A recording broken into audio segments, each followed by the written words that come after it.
Good morning बच्चों। बच्चों आज आप सबसे पहले ये बताओ, आपने मॉक टेस्ट दिया था कल का?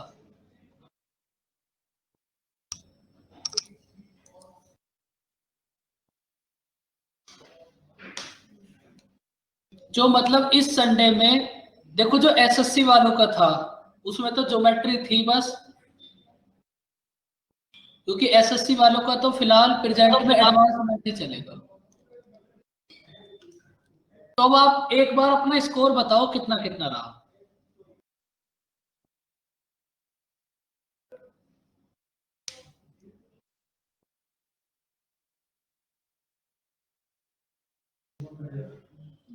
सर मैंने मैथ्स को छोड़ के सब ठीक हो गया। मैथ्स में बेड़ा गर्क हो गया। कितना था मैथ में? सर मतलब कोई क्वेश्चन देख रहा, शुरू करता हूँ, फिर आता ही नहीं है, फिर ऐसे करके मैंने 10-11 क्वेश्चन ही करे, फिर मैं फ्रस्ट्रेट हो गया, मैंने मैथ्स ही छोड़ दिया। वो ये जितने भी क्वेश्चंस थे ना गगन ज्योमेट्री के, यस जो सर। अभी अभी सीजीएल मेंस का पेपर हुआ है ना, अच्छा मेंस सारे का पेपर है क्वेश्चन सर? सारे क्वेश्चन वही दिए थे मैंने, 15 और 16 के, क्योंकि 25 क्वेश्चन आए थे, 15 और 16 दोनों में मिलाकर, मतलब 26 आए थे क्वेश्चन, तो उसमें से एक हटा दिया था हमने, क्योंकि वो आपका हुआ नहीं है अभी मैंने सर पॉलीगन। 6-7 अटेम्प्ट करे होंगे बस 25 में से, उसमें से मेरा कोई एक बात। गलत था, 5 हाँ तो सही थे।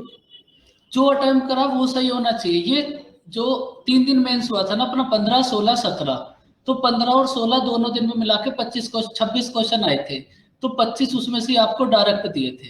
अब जब इनका सॉल्यूशन मिलेगा ना गगन, तो उनको ना बार बार प्रैक्टिस करना, क्योंकि अब ठीक हम है। पीछे की तरफ चलेंगे आगे से। जब ये हो जाएंगे फिर 19 के प्री, फिर 18 के मेंस, फिर 18 के प्री, 17 के मेंस, 17 के प्री। ठीक है, यस सर। क्योंकि फिर ज्योमेट्री की बात बन भी ऐसे ही पाएगी, वरना फिर ज्योमेट्री हो भी नहीं पाएगी। अगर ऐसा सोचोगे ना कि किताब लेके बैठ जाए और ज्योमेट्री हो जाएगी, तो ऐसा कभी होगा भी नहीं। और भैया बैंक वाले बच्चे बताओ, बैंक वाले बच्चों का भी जो एग्जाम था वो भी एकदम वही था जो होता है।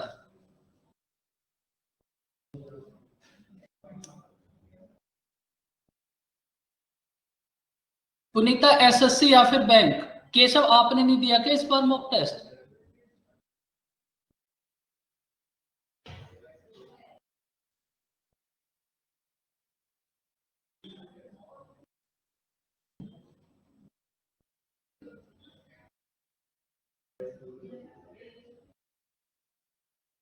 तो केशव अब जब आपको पीडीएफ मिलेगी ना, तो जरूर ट्राई करना, वो बिल्कुल वो भी आपका एग्जाम ही है। और देखो एक बात आप समझ लो, एवरेज तो अभी कर ही लेंगे, पहली बात तो इसमें कुछ है भी नहीं और ज्यादा टेंशन लेनी भी नहीं है इसकी। अब बस अगर आप अपना मेन चैप्टर देखोगे तो एक बचा हुआ है डीआई, और अब ना आप मॉक टेस्ट देने स्टार्ट करो। पहली बात तो आप ये समझ लो, बहुत सारे बच्चे आप में से ऐसा सोचते हैं कि जब मेरा पूरा कोर्स कंप्लीट हो जाएगा तब मैं मॉक टेस्ट दूंगा। ऐसा बिल्कुल मत करना, मतलब ऐसा तो कभी सोचना भी मत। अगर सोच भी रहे हो ना, तो मतलब सोचना भी मत आप, क्योंकि आप एक बात समझो, आपने कोई भी चैप्टर कर लिया, सपोज प्रॉफिट एंड लॉस, आप पूरी मैथ करने के बाद लास्ट चैप्टर पहुंचे कोऑर्डिनेट ज्योमेट्री, फिर आप सोचोगे ना मैं इसके बाद टेस्ट देना स्टार्ट करूंगा, तो तब तक आप इन्हें भूल जाओगे, और ये प्रोसेस तो चलता ही रहेगा। जब आप एडवांस मैथ करोगे तो अर्थमेटिक भूलोगे, अर्थमेटिक करोगे तो एडवांस मैथ भूलोगे, और ये भूलते ही रहोगे आप। तो अगर आप ऐसा सोचोगे ना कि जब मेरी मैथ पूरी हो जाएगी तब मैं टेस्ट दूंगा, तो पूरी तो देखो कभी नहीं होगी। आप इतना फोकस रखो, जो चैप्टर आपके हो गए, अगर उसका क्वेश्चन मॉक टेस्ट में आ रहा है तो वो गलत ना हो, बस मॉक टेस्ट देने का पर्पस इतना है। और ऐसा कभी मत सोचना जब हो जाएगा तब देंगे, होगा तो कभी भी नहीं। फिर जब इंग्लिश करोगे तो जीएस भूल जाओगे, जीएस करोगे तो इंग्लिश भूल जाओगे, इंग्लिश करोगे तो मैथ भूल जाओगे, और ये प्रोसेस ना ऐसे ही चलता रहेगा।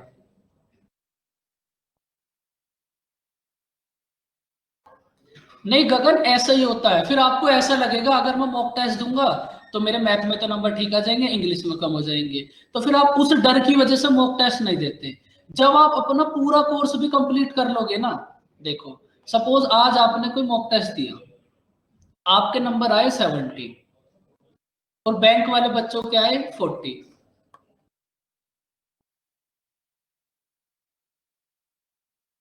तो जब आप 1 साल तैयारी करने के बाद फिर से मॉक टेस्ट दोगे ना, तो ये 70 रहेंगे। आपकी नॉलेज कितनी भी बढ़ जाए और ये 40 रहेंगे, लेकिन ये जो नंबर है ना, ये नहीं बढ़ेंगे। ये जो नंबर है ये हमेशा ही मॉक टेस्ट से बढ़ेंगे। एक बार कोर्स करने के बाद मॉक टेस्ट दो, उसका एनालिसिस करो, मॉक टेस्ट दो, उसका एनालिसिस करो। और एक वीक में, जैसे अभी आपके पास टाइम है, तो बस आप एक या फिर 2 मॉक टेस्ट दो। और ऐसा भी नहीं है डेली मॉक टेस्ट देने हैं, एक वीक में 2 मॉक टेस्ट दो। इसका मतलब जो कंप्लीट मैथ है, कंप्लीट इंग्लिश, कंप्लीट जीएस, एक वीक में आप 2 बार रिवाइज कर रहे हो। मॉक टेस्ट का मतलब यही होता है अगर आप एक्चुअल में देखोगे तो।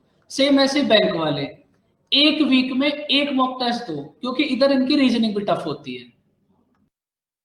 और जो ये एक मॉक टेस्ट दोगे ना, अगर इसमें आपके नंबर 40 आए हैं, तो फिर आप ना चारों सब्जेक्ट को देखो, 3-4 जितने भी हैं, और आप सबसे पहले ये मत सोचो 40 से 140 कैसे होंगे या फिर 80 कैसे होंगे। सोचो इतना, ये 40 से 50 कैसे होंगे। ऐसे कौन सा आपके पास सब्जेक्ट है, कहां पे जगह है जहां आप 10 नंबर बढ़ा सकते हो। फिर एक वीक तक तैयारी करो, फिर जब 50 हो जाएंगे फिर ये सोचो 60 कैसे करोगे। और ये प्रोसेस ना ऐसे ही चलता रहना चाहिए। ऐसा कभी मत सोचना जब कोर्स कंप्लीट हो जाएगा तब मॉक टेस्ट देंगे, क्योंकि कोर्स तो कंप्लीट कभी होगा ही नहीं। जो पुराने बच्चे हैं जिनका कोर्स बहुत बार कंप्लीट हो गया, उनसे भी आप मॉक टेस्ट दिला लेना, उनके भी नंबर 40, 45, 50 बस इतने तक ही आएंगे। और फिर वो बच्चे ऐसा सोचने लगते हैं कि हमें नॉलेज नहीं है। नॉलेज आपको पूरी है, लेकिन मॉक टेस्ट आप सब कुछ करने के बाद भी दो ना, तब भी इतना स्कोर आएगा। वो जब आप मॉक टेस्ट देते रहोगे, देते रहोगे, देते रहोगे, धीरे धीरे चीज ना खुद इंक्रीज होना स्टार्ट होंगी। तो केशव, आप मॉक टेस्ट का एनालिसिस करते हो? देखो यही होगा आपके पास अगर आप चैप्टर्स पढ़ते रहोगे। मैं आज आपको ना यही बात समझाने वाला था, क्योंकि कोर्स तो अब आपका हो ही गया, अब आपके सिलेक्शन का टाइम है। देखो अगर आप ना क्या करोगे, आप देखो आपके पास है चैप्टर्स और एक है आपके पास मॉक टेस्ट। अब तो आप ये भी झूठ नहीं बोल सकते आपका कोर्स नहीं हुआ। भाई आपका कोर्स 80% तो हो ही गया, तो 80% तो बहुत है, 80% तो बहुत है। और आप 100% तो कभी कर भी नहीं सकते उसको, और ना कभी करने की सोचना। अगर ऐसा सोचोगे ना 100% कर ले, तो पहली बात तो ये कभी 100% हो नहीं पाएगा, और दूसरी बात फिर आप इसको 100% करने के पीछे ही लगे रहोगे। आप ना एक बात समझो, जैसे आपके पास चैप्टर्स है, आप क्या करोगे, बार बार रिवाइज करोगे, मॉक टेस्ट दोगे एक, उसमें नंबर आया आपके 70 और 40, फिर आपका खून खोलेगा कि मैं पूरी मैथ पूरी इंग्लिश दोबारा से करूंगा। फिर आप 1 महीने तक उसको कंप्लीट को रिवाइज करोगे, फिर से आओगे यहाँ टेस्ट देने, फिर भी उतना ही रहेगा 70, फिर थोड़ा सा दिल दुखेगा, फिर से तुम्हारा खून खोलेगा, नहीं अभी और करना है, फिर से 1 महीने करोगे, फिर से यहीं आओगे, फिर हो जाएंगे 75। तो 2 महीने के अंदर आप कितने नंबर बढ़ाओगे, 5 या फिर 10। और इस बात को ना आप कभी भी देख लेना, मैं बच्चों के मॉक टेस्ट के स्कोर देखता हूं, तभी आज तुम्हें ये बात बता रहा हूं, मेरी पूरी नजरें तुम पे रहती हैं। लेकिन अब ना आप क्या करना, एक बार आप ऐसा करना जैसे मैं बोल रहा हूं, आप ना आज एक मॉक टेस्ट देना। देखो मॉक टेस्ट तो आपने कोई ना कोई परचेज कर ही रखा होगा, अगर परचेज ना भी कर रखा हो, तो जो इस बार मॉक टेस्ट हुआ था ना, वो देना सब बच्चे। और जिन्होंने दे दिया उन्हें तो पता चल गया स्कोर, वो मत देना। जिन्होंने नहीं दिया वो ट्राई करना। देखो आप इसी डर से नहीं करते, अगर हम मॉक टेस्ट देंगे तो हमारे नंबर कम आएंगे, यही तो आपके अंदर डर है, यही तो एक डर है। डर किस बात का है, देखो 2 कंडीशन तुम्हारे पास है, एक तो मॉक टेस्ट, एक ओरिजिनल एग्जाम।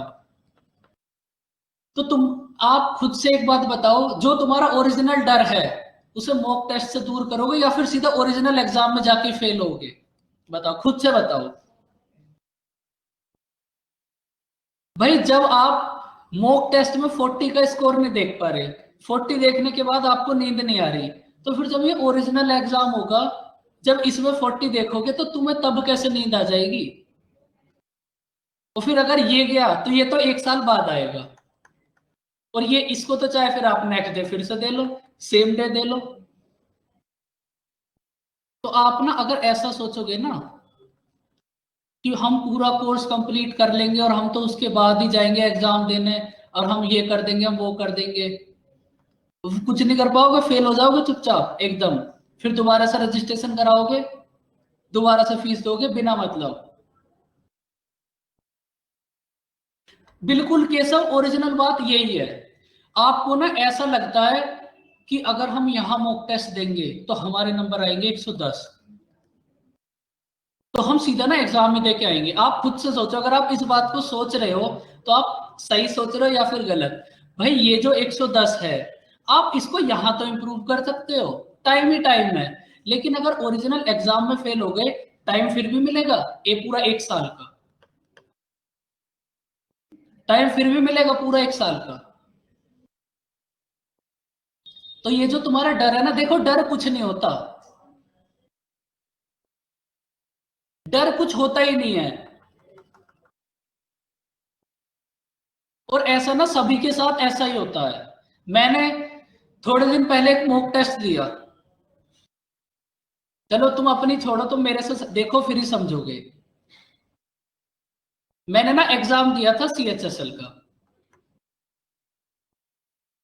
और मैंने तुम्हारे टेस्ट की हालत देखने के बाद ही आज तुमसे इतनी बातें हो रही हैं।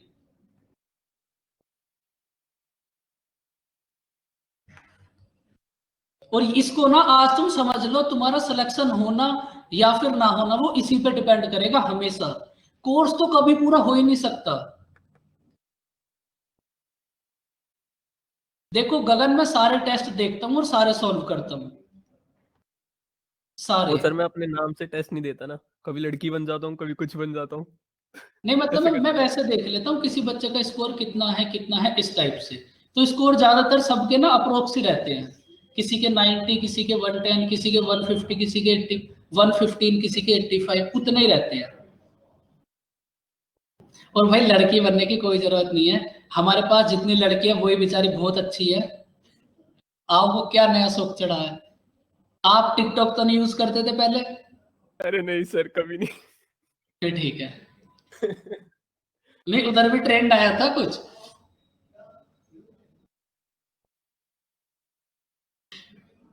उधर हवाएं ज्यादा चली थी। देखो आप ना, अब आप अपने ऊपर से नहीं समझोगे, आप मेरे ऊपर से समझो। देखो मैथ के एग्जाम तो मैं जो मैथ का जो सेक्शन होता है ना, वो तो मैं हर एग्जाम का देखता हूँ, चाहे वो SSC हो या बैंक हो। लेकिन जो एग्जाम में देता हूँ वो बस मैं SSC के देता हूँ। मैंने मॉक टेस्ट दिया था, ये पेपर हुआ था मेरा 19 मार्च को, और मेरे यहाँ भी 50, यहाँ भी 50, यहाँ 50, और यहाँ कितने थे 24। ये तो थी मेरी रियलिटी। अब जब मैंने 3-4 दिन पहले मॉक टेस्ट दिया, उसमें मेरा स्कोर था 40, 38.5। अब मैं बिल्कुल ना आपको एक्चुअल बात बता रहा हूँ, इसमें थे 6 नंबर, 6 नहीं 6 ही थे बस, और रीजनिंग में थे 45। तो आप एक बात समझ रहे हो, मैं सीधा कहां से कहां पहुंचा। मेरे मैथ में भी स्कोर 100% नहीं आया, आप सारी तो बात छोड़ो। लेकिन इन दोनों में क्या डिफरेंस था? इन अब ऐसा थोड़ी ना है मैथ में स्कोर नहीं आया तो आते नहीं। भाई जहां जरूरत थी वहां तो पूरा 100% आया ना, और हमेशा आएगा, इतना भरोसा है। नहीं हार्ड वर्ड कुछ नहीं होता। ये जो एग्जाम था ना, इस एग्जाम से पहले मैंने 20 मॉक्स दिए थे और उसका एनालिसिस किया था। और ये जो था, ये बस सीधा ऐसे ही उठा के बैठे मुंह और सीधा मॉक टेस्ट दे दिया, सीधा ऐसे ही दे दिया। तो अगर मैं ये मॉक टेस्ट ना देता, आप एज्यूम करो अगर मैं ये मॉक टेस्ट ना देता और सीधा एग्जाम ही दे के आता, तो ये होती रियलिटी। और इसमें से भी कुछ कम ही कर लो, ये होती ओरिजिनल रियलिटी। और मॉक के बाद आप रियलिटी देख सकते हो। तो मॉक का ना बहुत बड़ा रोल है। आप ऐसा कभी मत सोचना कि जब आपकी प्रिपरेशन हो जाएगी उसके बाद मॉक देंगे, तो इस बात को तो दिमाग में सेट कर लो, कंप्लीट तो ये कभी भी नहीं होगी, और आज तक किसी की भी कंप्लीट नहीं हुई। और एक बार कोर्स करने के बाद आप जो भी सीखोगे वो बस मॉक टेस्ट से सीखोगे। बाकी आप क्लास, टीचर सारे अच्छे, जो आपको अच्छा लगे आप उसकी चीजें ज्वाइन करने के बाद पेपर दे लेना, फेल आप तब भी होगे अगर मॉक टेस्ट नहीं दोगे तो। इस बात को ना हमेशा अपने मतलब दिमाग में ना सेट रखना, टीचर सारे अच्छे हैं, जो आपको अच्छा लगे वो टीचर सबसे अच्छा। दुनिया के सारे टीचर हैं जितने भी हैं सब बेस्ट है, तो जो भी आपको सबसे बेस्ट लगे आप पूरी साल 2 साल उससे पढ़ो और उसके बाद आप सीधा एग्जाम देने जाओ, 100% ही फेल होगे। और आप किसी भी टीचर से मत करो, आप एक बार कोर्स करो और उसके बाद 50 मार्क्स दे लो, उसके बाद एग्जाम देने जाओ, कभी मतलब फेल ही नहीं हो सकते। फेल होने का तो चांस ही खत्म हो गया। जितनी भी तुम्हारी सिली सिली मिस्टेक है वो आप यहीं कर लोगे, तो फिर ओरिजिनल एग्जाम में फेल नहीं होगे। वरना देखो फेल होना तो निश्चित है। और देखो अभी तुम्हारे पास टाइम भी है बच्चों, मैं तुम्हारा मॉक टेस्ट देखता हूं हर बार और बड़ा दुख सा होता है। अदिति पहले आप इसको करो और प्रैक्टिस बनाओ और अपने फेलियर को ना एक्सेप्ट करना सीखो सब। आप एक बात समझ लो, अगर आपके नंबर 110 40 आए हैं ना, तो आप ओरिजिनल रियलिटी पे ना यहां स्टैंड कर रहे हो। आप ना रियलिटी समझो, आप स्टैंड यहां कर रहे हो, और इस ये मतलब बेकार नहीं है, ये बेकार स्कोर थोड़ी ना है, ये तो बहुत अच्छा स्कोर है। अगर आप देखोगे तो कट ऑफ कितनी जाएगी एसएससी वालों की, 135 या 40, बैंक वालों की कितनी जाएगी 70 या 80। तो आपको इंक्रीज ही कितना करना है, इधर तो 25 मिनिमम, इधर 40। तो अब आप सबसे पहले तो ये देखो 25 कहाँ इंक्रीज करोगे, और देखो जिनके 40 आए हैं ये तो इंक्रीज कर ही कर सकते हैं, ये तो हर कदम पे इंक्रीज कर सकते हैं। तो बच्चों मॉक टेस्ट दो, जितने भी फेलियर हैं सबको मॉक टेस्ट में एक्सेप्ट कर लो। अगर कोई चीज नहीं आती ना तो उसे मान लो नहीं आती और उसे सीखो। ऐसा मत समझो कि मुझे एवरेज नहीं आता, आता तुम्हें कुछ भी नहीं है। ऐसा मतलब ऐसा कोई जरूरी नहीं है कि तुम्हें एवरेज ही नहीं आता। तो तुम इस बात को भी समझो, एवरेज का तुम्हें ऐसा लगता होगा तुमने 2 क्वेश्चन करे और वो नहीं हुए तो फिर हमें एवरेज नहीं आता। तो ऐसे वाले क्वेश्चन तो हर चैप्टर में है। और मैं देखो आपको एक लास्ट बार आज फिर से समझा रहा हूं, अगर सिलेक्शन लेना है तो एक बार फिर समझ लो बच्चों। तो मैं भी थक गया तुम्हें समझाता समझाता, लेकिन तुम नहीं समझ रहे। Percentage, profit and loss, CI, time and work, TSD, इतने चैप्टर हैं बस तुम्हारे पास जो तुम्हारी हमेशा सिरदर्दी करेंगे, हमेशा। मतलब आप किसी भी कंडीशन में देखना मिक्सचर, भाई वो तो सबसे पहले होना चाहिए था। ये इतने चैप्टर हैं जो तुम्हें सिलेक्शन या तो कराएंगे या फिर रोकेंगे। अगर तुम अर्थमेटिक की बात करोगे, तुम कुछ मत करो, इनको स्ट्रॉन्ग कर लो बस, तुम्हें पूरी मैथ करने की कोई जरूरत ही नहीं है। और उसके बाद डीआई वीआई सिंप्लीफिकेशन ये करते रहो। लेकिन तुम्हें तो फेल होना है, तुम इन्हें थोड़ी ना करोगे, तुम्हें तो पूरी मैथ करनी है, चाहे वो आए ना आए, चाहे वो एग्जाम में आए या फिर ना आए, लेकिन तुम्हें आंधी तूफान तुम्हें वो रोक नहीं सकता। तो बच्चों अपने फेलियर को एक्सेप्ट करो, और करना पड़ेगा। देखो यहां नहीं करोगे तो एग्जाम में तो करोगे ही करोगे, वहां तो कोई तुम्हें रोक ही नहीं सकता एक्सेप्ट करने से, और वहां करोगे तो शायद दुख भी हो, और यहाँ करोगे तो शायद चीजें ठीक भी हो जाए।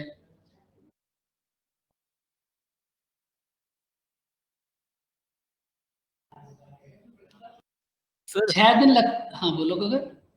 सर आईबी की डेट निकल गई ना?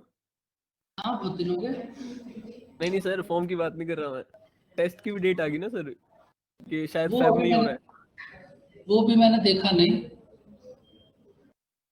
9 जैन है? अरे नहीं नहीं, 9 जैन थोड़ी ना है। 9 से इतनी जल्दी थोड़ी ना होगा, 5 दिन बाद एग्जाम, अरे ये सर लास्ट फॉर्म डेट। भरने की डेट 9 जैन है और एग्जाम की date 3rd week of Feb आई है, एग्जैक्ट डेट नहीं आई है। ओके। तो बच्चों कर लो तैयारी, वरना फॉर्म आएंगे चले जाएंगे। देखो एसबीआई का भी एग्जाम होगा, आएगा चला जाएगा, आईबी का भी आएगा चला जाएगा, एसएससी का भी आएगा चला जाएगा। तुम भी बच्चों, तुम भी कहीं चले जाओ तुम्हें बस तैयारी करनी है। तो बच्चों मॉक टेस्ट दिया करो, बिल्कुल इतने छोटे बच्चे मत बनो कि आपको कुछ समझ ना आए। अब आप बहुत बड़े हो चुके हो, जो चीज नहीं आती मतलब नहीं आती। डीएमआरसी भी आ जाएगा थोड़े दिनों में। तो बच्चों अब आप बताओ, अब करते हैं एवरेज स्टार्ट और मॉक टेस्ट दिया करो। सिलेक्शन उसी से होना है, कब हमेशा ध्यान रखना इस बात को। अरे नंबर अगर 10 भी आ रहे हैं तो क्या फर्क पड़ रहा है? मतलब कोई फर्क पड़ रहा है तुम पे? बताओ मुझे। कोई फर्क नहीं पड़ेगा, तुम्हारी रियलिटी ये है इसलिए आ रहे हैं, इतना समझ लो बस। इस बात से पता नहीं क्या डर है बच्चों को, समझ नहीं आती है बात। देखो राखी, वो फर्क नहीं पड़ रहा, वो आपकी रियलिटी है। आप ऐसा समझ रहे हो कि हम दिन में 18 घंटे पढ़ रहे हैं, लेकिन एक्चुअल में अगर आप 10 नंबर 20 नंबर 50 नंबर ला रहे हो तो आप नहीं भी पढ़ रहे हो ना इतने, तो तब भी आ जाएंगे। अगर आप 40 50 100 नंबर के लिए तुमने दिन रात एक कर रखी है, तो एक काम करना, एक हफ्ता आराम से सो। ये जो 40 है ना, या फिर ये जो 110 है, ये 110 तो 100 पे आ जाएंगे, और ये 40 30 पे आ जाएंगे।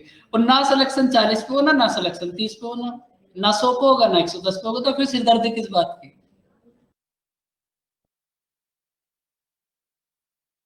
देखो नाम बदलने की कोई जरूरत नहीं है। अगर किसी को पता भी चल जाएगा तो उसमें ऐसी कोई शर्माने वाली बात नहीं है। जो चीजें हैं उसे एक्सेप्ट करो बस, और अगली बार सोचो कि ये बढ़ेंगे कैसे। तो बच्चों अब आप करते हैं एवरेज स्टार और मॉक टेस्ट दिया करो। मतलब बहुत हालत खराब है बच्चों, अब तो डायरेक्ट ही समझ लो। अगर मैं तुम्हें आधे घंटे से इस बात को समझा रहा हूं तो समझ जाओ। देखो ज्योमेट्री तो देनी पड़ेगी, जो ऐसा भाई ज्योमेट्री अगर नहीं देंगे तो प्री में आएंगे 3 क्वेश्चन, मेंस में आएंगे 15 क्वेश्चन। यहाँ पे आप 6 नंबर हटा दो, यहाँ पे आप 30 नंबर हटा दो, 30 और 6 हटाते आप फेल हो गए, तो फिर बाकी मैथ पढ़ने की जरूरत ही नहीं है।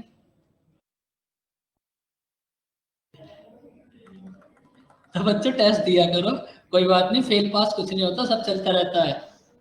अब बताओ एवरेज क्या होता है? चलो अब एवरेज स्टार्ट करते हैं।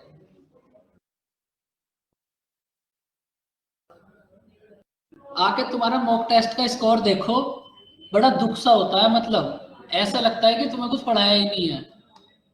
तो शायद तुम्हें दुख हो ना हो, मुझे तो बहुत होता है।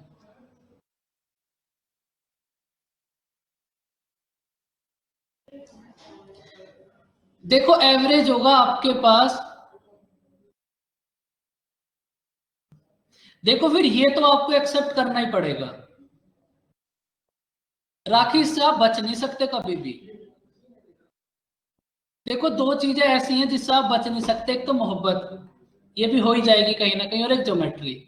कोई भी एग्जाम दो, हर एग्जाम में जरूर आएगी।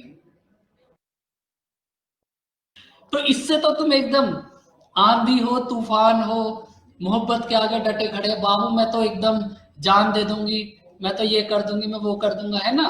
और ये इससे फिर इससे क्या दिक्कत है? देखो बैंकिंग बैंकिंग में इनमें नहीं आएगी, लेकिन वैसे तो आएगी।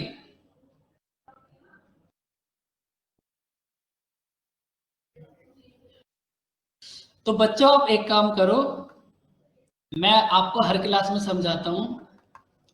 जो आपकी आंटी की लड़की है या फिर लड़का है, उससे बोलो तू थोड़े दिन रेस्ट कर और आराम से सो। उसके बाद पहले मैं अपनी ज्योमेट्री ठीक कर लूं, या फिर मैं अपना थोड़ा सिलेक्शन ले लूं, उसके बाद जो भी मोहब्बत करेंगे सिलेक्शन के बाद करेंगे। वरना पता है क्या होगा? वरना क्या होगा समझ लो आप, 4 साल बेकार करने के बाद ये बात समझ आएगी कि बाबू अब तो घर वाले मानेंगे नहीं। ठीक है बच्चों, तो इस बात से भी बच के रहना। Hello sir. हाँ जी। एक इसके ऊपर ऐसे जोक सा था कि मतलब लड़की बोलती है कि मेरे घर वाले तभी मानेंगे तुम्हारे पास सरकारी नौकरी होगी, तो लड़का बोलता है अगर मैं लग गया तो मेरे घर वाले नहीं मानेंगे। बिल्कुल, ये बिल्कुल एग्जैक्ट बात है। वरना तो फिर 99% केस में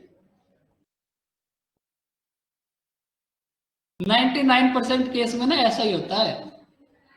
4-5 साल अपना चलेगा, दबा के घूमेंगे फिरेंगे, खाएंगे मौज लेंगे, उसके बाद बाबू अब घर वाले मानेंगे नहीं। अरे भैया, जब पहले ही पता था, नहीं ये बात तो तुम्हें पहले ही पता थी नहीं मानेंगे, तो पढ़ लेते, अपना लग जाते कि बैंक में, क्या पता फिर मान जाते।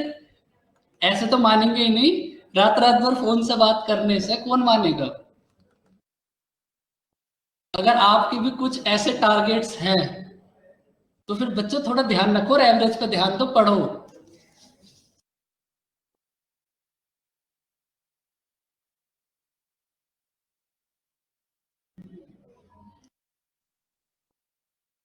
बिल्कुल, अब तो एवरेज स्टार्ट करते हैं, वो तो आपका मॉक टेस्ट का स्कोर देखकर थोड़ा दुख सा हो गया। मैंने कहा आज पहले तो इन बच्चों को थोड़ा ठीक करता हूँ, बच्चों मॉक टेस्ट दिया करो, अब से देना, और 1 वीक बाद देखूंगा आपकी कितनी इंप्रूवमेंट होगी। अब से पूरा फोकस तुम्हारे ऊपर ही है। देखो, क्योंकि आप में से बहुत सारे बच्चे ऐसे हैं जिनका सिलेक्शन हो सकता है। अगर मैं तुम्हें एक फैक्ट बात बताऊं, अगर ऐसा एक भी ना होता जिसका सिलेक्शन होता, तो फिर मेरे को क्या ही जरूरत थी। तो अब आप एवरेज बताओ क्या होगा। देखो, एवरेज तो इस दुनिया का टाइम एंड वर्क के बाद सबसे आसान टॉपिक है एवरेज। टोटल जितने भी आपके पास ऑब्जर्वेशंस हैं उनका सम करो और उनके नंबर से डिवाइड कर दो, एवरेज आ जाएगा। बस ये है तुम्हारे पास एवरेज।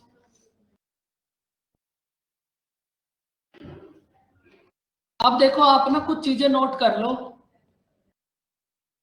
गुड मॉर्निंग ध्रुव। अब ना आप कुछ चीजें नोट करो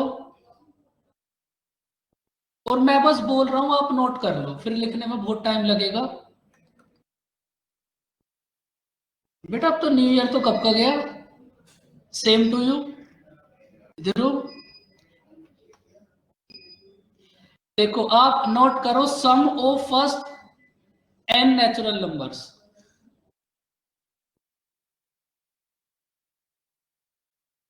sum of first n natural numbers. जैसे आपके पास कोई भी ये है 1 2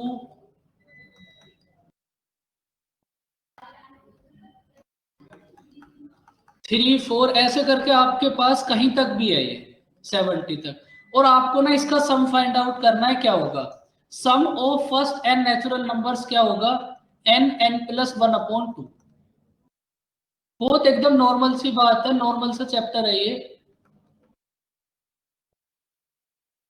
n+1/2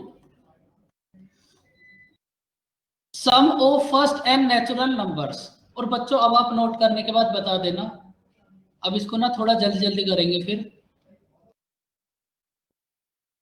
अब देखो, सम के प्लेस पर, मतलब इसी में सम के प्लेस पर आप एवरेज कर लो। Average of first n natural numbers. देखो, एवरेज फाइंड आउट करने के लिए आपने अभी क्या देखा था, sum of observations upon number of observations. तो एवरेज फाइंड आउट करने के लिए अगर आप ऑब्जर्वेशंस का सम करोगे तो आपको उसके नंबर से डिवाइड करना पड़ेगा। अब आप ये बताओ, अगर आप इसका एवरेज फाइंड आउट करोगे तो यहां आपके पास टोटल कितने नंबर्स होंगे, sum of first n, sorry average of first n natural numbers, मतलब आपके पास कितने नंबर हैं n, तो n से इसको डिवाइड कर दो, तो आपके पास एवरेज कितना आ जाएगा n+1/2। करो बच्चों इसको नोट। भाई बाकी सब भी नोट कर लो।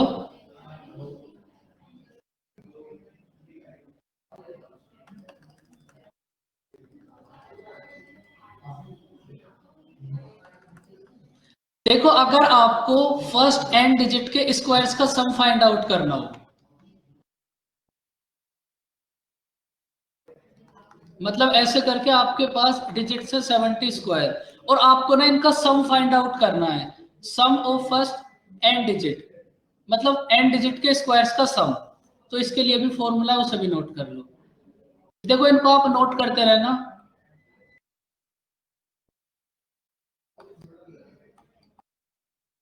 सर ये 70 तक ही जा रहे हैं या इन्फिनिटी इन्फिनिटी कहीं जा तक रहे भी ले जाओ, कहीं तक भी। एन का मतलब कोई भी टर्म हो लास्ट, एन ये लास्ट वाली टर्म होगी, चाहे ये 1000 हो 1,00,000 हो, कोई भी हो।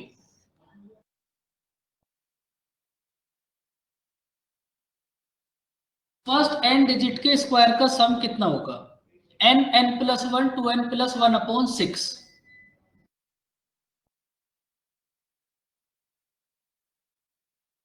तो भाई ये भी नोट हो गया बच्चों। अब आप ये बताओ एवरेज कितना होगा अगर आपको इनका एवरेज फाइंड आउट करना हो। भाई अगर आपको एवरेज फाइंड आउट करना है तो आप n से डिवाइड कर दो, तो ये तो कट जाएगा। एवरेज कितना होगा? n plus 1 multiply 2n plus 1/6। अगर आपको एवरेज फाइंड आउट करना है तो करो बच्चों इसको नोट।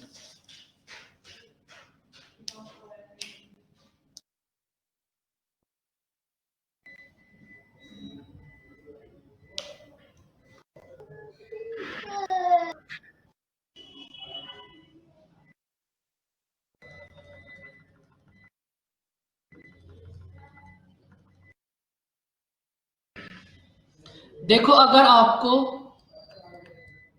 क्यूब्स का सम फाइंड आउट करना हो, गुड मॉर्निंग दीपक,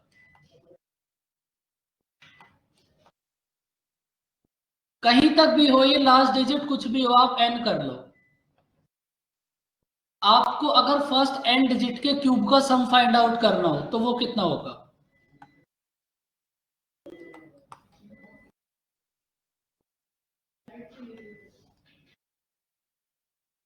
n प्लस 1/2 का होल स्क्वायर। करो बच्चों इसको भी नोट।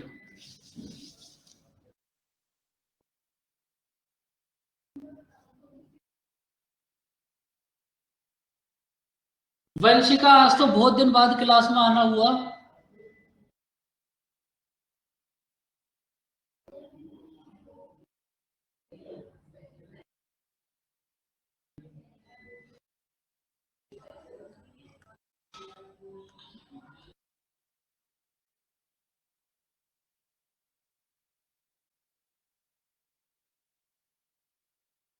सर हाँ जी सर मुझे एक बात बतानी थी आपको, तो हाँ टेंशन बोलो। हो रही है, आपसे बोल दूं क्या सर? हाँ बिल्कुल सर बिल्कुल, आपको भी टेंशन। सर n स्क्वायर भी सर आएगा मैं ना ऐसे सर फॉर्मूले में? नहीं, एक सेकंड रुको चारों। जब आप एवरेज फाइंड आउट करोगे तो ये जो स्क्वायर होगा, यहाँ जो n होगा, फिर ये गगन उससे कट जाएगा ना। ठीक है सर। अब बोलो चारू आप। सर मैं ऐसे बोल रही थी सर, अभी क्या है वो, सर ग्रेजुएशन कर रही हूँ तो बीकॉम का फर्स्ट ईयर है सर, फिर सिस्टम ही नहीं बैठ पाता, उसके भी एग्जाम्स आएंगे और फिर ये भी टफ है, ही दोनों चीजें। तो अभी तो आपके पास टाइम है ना, आप धीरे धीरे करके करते चलो। ऐसे थोड़ी ना वो सब भी कुछ एक साथ में करना, या फिर होगा भी एक साथ ही। हाँ सर, वो भी होता है तो फिर सिस्टम नहीं बैठ पाता, मतलब वो भी ग्रेजुएशन भी करनी है ना, अभी फर्स्ट ईयर ही है, तो बीकॉम कर रही तो अकाउंट्स वगैरह उसमें भी पढ़ना होता है, अभी उसके भी एग्जाम्स आ रहे हैं, और फिर ये तो है ही, तो दोनों चीज बैठ ही नहीं तो पाता देखो सर। जैसे भी आपको टाइम मिले ना, आप इसको करते रहना। दिन का 1 घंटा तो आप दे ही सकते हो, और अभी तो आपके पास टाइम भी बहुत है। अगर आप आराम से भी करोगे ना तब भी हो जाएगा। Okay sir. अगर आप आराम से भी करोगे ना, थोड़ा थोड़ा भी रोज, तो आराम से हो जाएगा। आपके पास तो टाइम ही इतना है।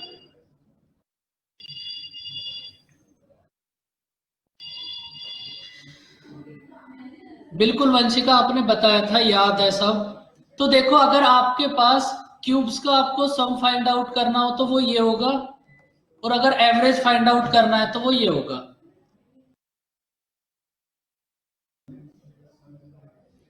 अब इसके बाद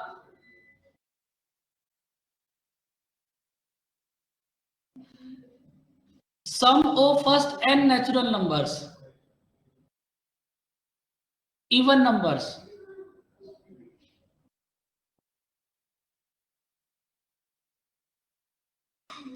जो आपके पास फर्स्ट n इवन नंबर्स होंगे, मतलब 1 2 3 4 ऐसे n तक, इसमें से इवन नंबर्स का सम कितना होगा बताओ? n into n plus 1. बिल्कुल, n मल्टीप्लाई n प्लस 1। और इसका एवरेज कितना होगा? ये तो देखो आपके पास है सम, और इसका एवरेज कितना होगा? भाई एवरेज के लिए आप n से डिवाइड कर दो, एवरेज कितना होगा? n plus 1। अब ऐसे ही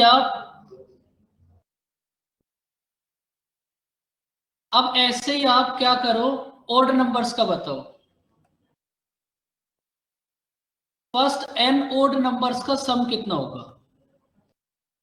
n into n plus 1 upon 2. No, नहीं है सर ये? 2n minus 1. 2n माइनस 1 हम्म, n स्क्वायर। और एवरेज कितना होगा? एवरेज के लिए आप n से डिवाइड कर दो। देखो ये कुछ छोटू से फॉर्मूले थे इस चैप्टर में। सर तो वो देखो, किसका होता है फिर n into n plus 1 upon 2? वो फर्स्ट n नेचुरल नंबर्स का, सबसे पहले वही तो नोट कराया था, वो हटा दिया। तो अब आप देखो, बस इसमें फॉर्मूले तो छोटे छोटे यही थे कुछ।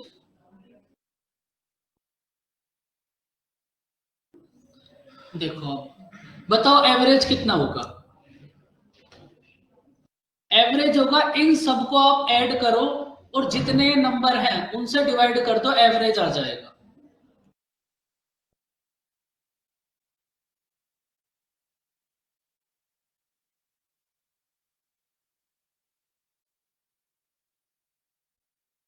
आपके पास ये नंबर्स हैं, इनका एवरेज कितना होगा? 11। 11। दीपक कैसे करा? बस इनको ऐड करके डिवाइड कर दिया होगा। हाँ सर, 6। ऐड करके और 6 से डिवाइड कर दिया। देखो आप ऐसे तो एवरेज फाइंड आउट कर ही सकते हो, मतलब 100% कंडीशन है, आप ऐसे एवरेज फाइंड आउट कर सकते हो। बस कुछ नहीं करना, इन सबको ऐड करो, कितना होगा? अगर आपका एवरेज 11 है तो ये सबको ऐड करने के बाद कितना होगा? 66। जब आप 66 को 6 से डिवाइड करोगे तब आपका एवरेज आएगा 11। तो एक्चुअल मेथड तो इसका यही है, लेकिन आप ना अगर थोड़े से दिमाग का यूज करो, और इतना तो आपके पास है भी। अब आप एक बात बताओ, बस आपको ना यही एक बात समझनी और एवरेज हो जाएगा। जो भी आपका एवरेज होगा वो होगा तो इन सबके बीच में ही कुछ ना कुछ। भाई जो भी आपका एवरेज होगा वो होगा तो इन सबके बीच में ही कुछ ना कुछ। अब आप क्या करो, इनके बीच में ना कोई भी नंबर एज्यूम कर लो, इनके बीच में कोई भी नंबर एज्यूम कर लो, और ये जो है ना, ये तुम्हारी हेल्प डीआई में बहुत ज्यादा करेगा।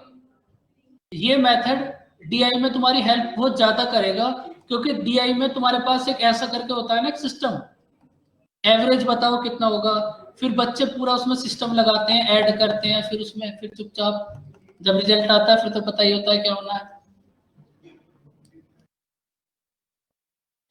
भाई आप ऐसा मत करो, कोई 10 करो कोई 14 करो, भाई कुछ भी कर लो, चारों आप बताओ कितना करना है। सर Final 13 result करो। कितना है? सर मुझे ये बताओ कि इन नंबर्स में से करना है या फिर इनके बीच में से भी कोई नंबर ले सकते हैं? जैसे अब 11 नहीं है तो कोई भी ले लो। देखो, हाँ तो सर 10 कर लो। 10 कर लेते हैं फिर, चलो फिर राशि 10 ही कर लेते हैं। आपने एज्यूम कर लिया एवरेज है 10। अब आप ये बताओ, ये जो 10 है ये 8 से कितना कम है? मतलब ये जो 8 है ये इस 10 से कितना कम है? तो -2 लिखो। और ये 9 कितना है? 1। और ये जो 12 है ये कितना है? और ये जो 13 है ये बताओ 10 से +2 है कितना सर। ज्यादा है? यस दीपक, ये है आपके पास +2 और 13 कितना होगा +3, 15 कितना होगा +5 और 9 कितना होगा +9।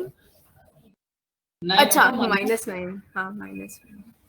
अब आप क्या करो, इन सबको ना ऐड करो। देखो जब आप इनको ऐड करोगे तो ये दोनों तो कट जाएंगे भाई, ये दोनों तो कट जाएंगे ना, -2 और +2।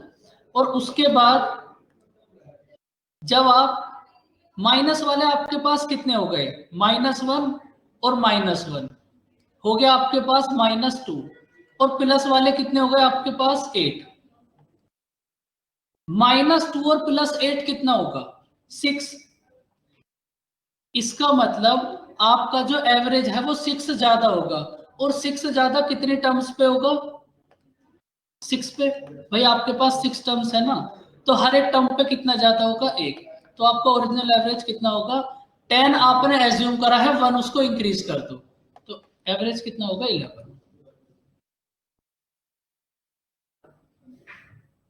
वैसे तो आप कर ही सकते हो इन सबको ऐड करके एकदम पूरा सिस्टम बना के, वैसे तो हो ही जाएगा, लेकिन अगर इसको सीखोगे ना तो ये तुम्हारी बहुत हेल्प करेगा। और देखो सीखना भी सीखो, क्योंकि डीआई में इसका अच्छा खासा यूज होगा, आप सबको पता ही है। तो बच्चों आई कुछ बात समझ। और ये ना आप +1 और -1 से डिसाइड करोगे। अगर +1 है तो आपने ऐड कर दिया, और अगर -1 आता सपोज तो आप सब्ट्रैक्ट कर देते।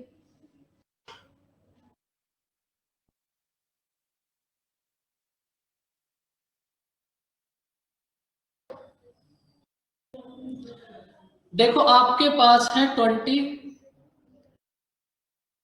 30, 60, 80 और 50।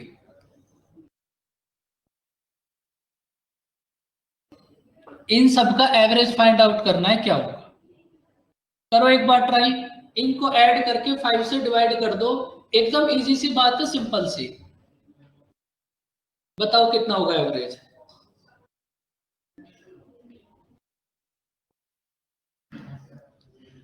48। 48। आपने क्या करा होगा इन सबको ऐड करके और उसके बाद 5 से डिवाइड कर दिया, आपका एवरेज आ गया 48। ये तो वो मेथड है जो आपको पहले से मतलब पता ही है, अगर कोई आपको ना भी पता है फिर भी आपको पता है। अब आप क्या करो, इन सब के बीच में कोई भी नंबर एज्यूम कर लो जो आपका मन करे। मतलब नंबर ऐसा एज्यूम करना जिससे आपको इजी भी पड़े कैलकुलेशन।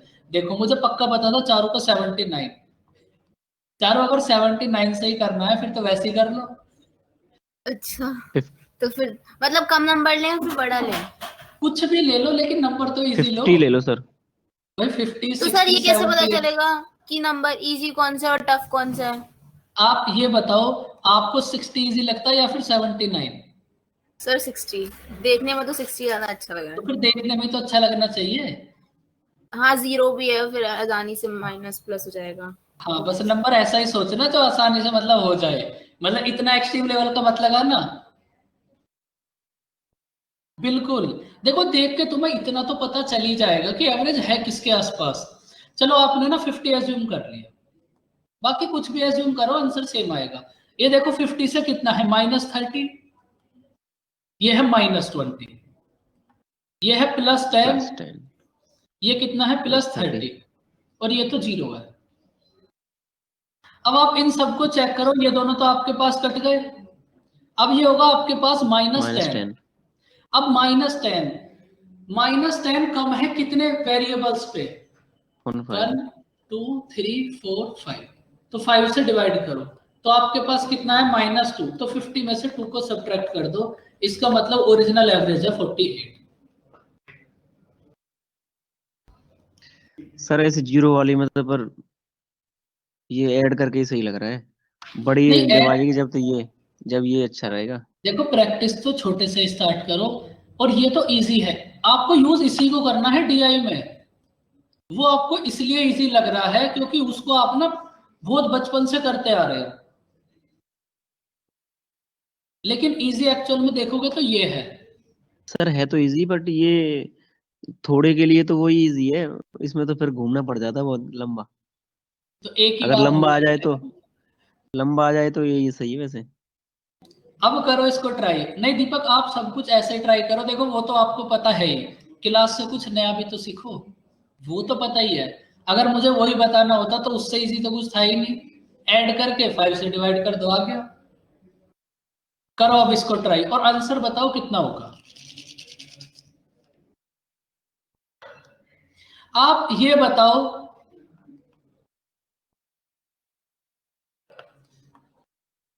ट्वेंटी आपके पास है, 12 आपने इंक्रीज कर दिए, तो ए में आपके पास टोटल टीवी कितने हो गए बताओ बच्चों। 32। बी में टोटल टीवी कितने होंगे? फिर समझ नहीं आया ये 32। देखो 20 तो आपके पास है ही, हाँ उसके बाद आपने ईच शॉप में 12 इंक्रीज कर दिए। सब में 12 इंक्रीज करना, तो सब में 12 प्लस होंगे फिर तो सर, 30 में भी हाँ 12, बिल्कुल। 60 में भी 12। ओके, तो अब आप ये बताओ पी में कितना होगा फिर चारों? 30 प्लस 12 करना पड़ेगा ना सर, 42। 42। कैलकुलेटर से करा था विदाउट कैलकुलेटर? सर देख के बताया। डी में बताओ कितना होगा। इतने सच्चे दिल की लड़की है, बताओ चारों। डी आपके पास 80 है, इसमें आपको 12 ऐड करना है। 92, ये तो खुद बताया। ये फिर बहुत सही है। तो ये और लास्ट 50 वाला में कितना 12 होगा? सर 62। 60। ये तो बहुत इजी है सर, 12 प्लस करना है, 10 और 2 प्लस कर दो, सब में 60 और प्लस 2। बिल्कुल। अब आप क्या करो, इनके मिडिल में ना कोई भी नंबर एज्यूम कर लो और एवरेज फाइंड आउट करो और बताओ कितना होगा। 60। 50। दीपक 50। दीपक आपने कैसे करा? आप सबसे पहले आप बताओ। सर मैंने पहले ही 240 तो आ ही रहा था हमारा, और 5 ये हैं, 12 पंजे 60, 300 हो गए बटे में नहीं 5। नहीं ऐसा नहीं, ऐसा नहीं करना, पूरा कंप्लीट करो। ये तो बस एक समझाने की बात है। एग्जाम में थोड़ी ना पहले तुम्हें वो वाला क्वेश्चन आएगा उसके बाद ये आएगा। यार बच्चे तुम कितने जीनियस हो। सर हाँ जी। मैं सर बोल रहा वही था था ना, कि इसलिए। पहले 20 30 60 दे रखे हैं, इनका एवरेज निकाल लेंगे, इनका एवरेज 48 आएगा, उसके बाद 12 ऐड कर देंगे डायरेक्ट, क्योंकि 12 तो सब में ऐड हुआ है। हाँ ऐसे भी कर सकते हैं, वो हम इसके बाद देखेंगे अभी। वो हम केशव अभी इसके बाद देखेंगे। तो बच्चों अब आप फाइंड आउट करो। भाई आप सही बात अभी बताएंगे, पहले आप ये बताओ इनके मिडिल में कौन सा नंबर एज्यूम करा। भाई आप ये बात समझो जो समझनी है।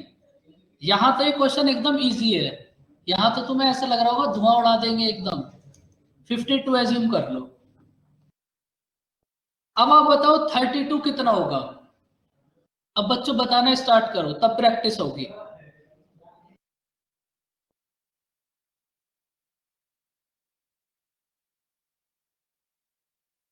-20। 42 कितना होगा? सर आपने 52 एज्यूम करा है ना? हाँ बिल्कुल, ये लिखा हुआ था सर ना इतने आपने सुंदर। 52 ही क्यों करा है? कुछ भी कर सकते हो चारों। आप देखो एज्यूम करने का मतलब क्या है, कुछ तो भी आपके एज्यूम दिमाग में करना। 52 ही कैसे आया सर? किसी ने बोला होगा जरूर 52, वरना चारों मेरी इतनी हिम्मत नहीं, मेरे अच्छा दिमाग में हाँ, ये 52 है। गगन भैया ने बोला है, ठीक है सर।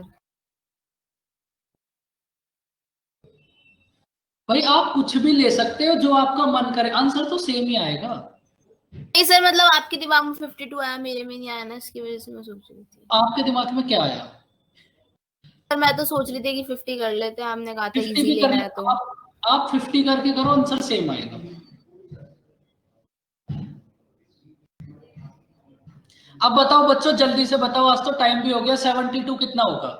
थोड़ा एकदम फास्ट फास्ट बताओ बच्चों। +20। 92 कितना होगा? +40। 62 कितना होगा? भाई माइनस प्लस का भी आपको ध्यान रखना है, 10 10 10 नहीं। लास्ट में आपको माइनस प्लस से ही समझ आएगा कि इंक्रीज करना है या फिर डिक्रीज करना है। ये होगा आपके पास +10। अब आप इन सबको ना ऐड करो। तो जब आप इन सबको ऐड करोगे तो देखो ये दोनों कट जाएंगे, ये दोनों कट जाएंगे, तो आपके पास क्या बचा +40। और आपके पास वेरिएबल्स कितने हैं 1 2 3 4 5, 5 से डिवाइड कर दो तो कितना होगा 8। इसका मतलब 52 आपने एज्यूम करा था, 8 आप इंक्रीज कर दो, एवरेज कितना होगा 60। आई बच्चों बात समझ?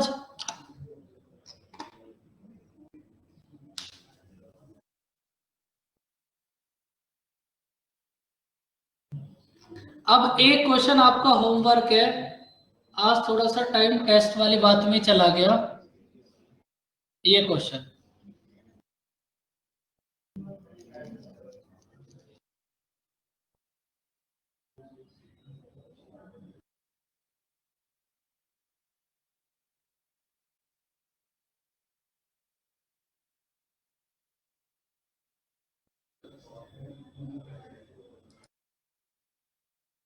तो बच्चों इसको आप ट्राई करना और प्लीज मॉक टेस्ट सब दो।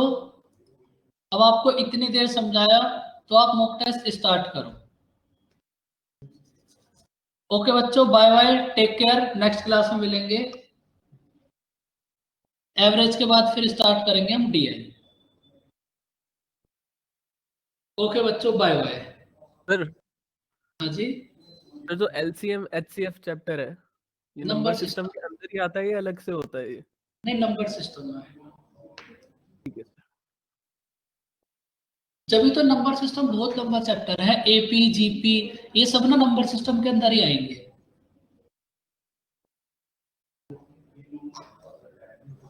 ओके बच्चों, बाय बाय।